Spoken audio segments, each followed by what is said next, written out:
हमारी छोकरी खसे रहा आज ऐसा पेश थे आसे होते हैं अग वर्ती कलेक्शन हमारे बेफा सा नहीं धक मारे छोकरी मुझे दी के सोटी मारे खणी साले जो पुत्र आई सेंगे जो रशीद जो भा नजर बशीर असगर खुदा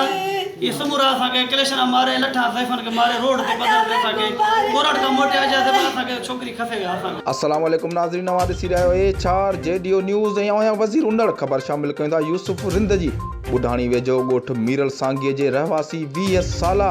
उमेरा धीअ गुलाम यासीन सांगीअ खे हथियारबंदनि हथियारनि जे ज़ोर ते सांगी पुल खां अगवा करे फरार थी विया। ख़बर मूजिब मियाणी एट बुढाणी थाणी जे हद सांगी पुल वटि भुट्टा बिरादरीअ जा हथियारबंद हमलो करे आमना सांगी ऐं गुलाम यासीन सांगीअ खे हथियारनि जा बस्ट हणी ज़ख़्मी करे उन जे धीउ उमेरा खे अगवा करे फरार थी विया। ज़ख़्मी गुलाम यासीन सांगी ऐं संदसि ज़ाल आमना खातून मियाणी थाणी ते पहुची अगवा जी NC दाख़िल करण बैदि मीडिया खे ॿुधायो त बशीर अहमद भुट्टो 6 महीना अॻु मुंहिंजे धीउ उमेरा खे क़ैद करे रखियो हो। अहिड़ी ख़बर ॿुधण बैदि असीं पिटीशन सेशन कोर्ट कंदकोट में दाख़िल कराईसीं जंहिंमें अदालत सगोरीअ मुंहिंजे धीउ असां पीउ माउ जे हवाले करण जो हुकुम ॾेई छॾियो जंहिंमें कोर्ट सगोरीअ जा असां वटि सबूत पिणु मौजूदु आहिनि। हिननि चयो त असां कोर्ट खां वापसि अचूं पिया त जवाबदार बशीर अहमद भुट्टो शबीर अहमद असगर अली सोनू भुट्टो गुल हसन नज़ीर अहमद रशीद अहमद ऐं ॿिया हथियारबंद हथियारनि जे ज़ोर ते मूंखे ऐं मुंहिंजे घरवारीअ खे हथियारनि जा बस्ट हणी ज़ख़्मी करे मुंहिंजी धीउ अगवा करे फरार थी विया।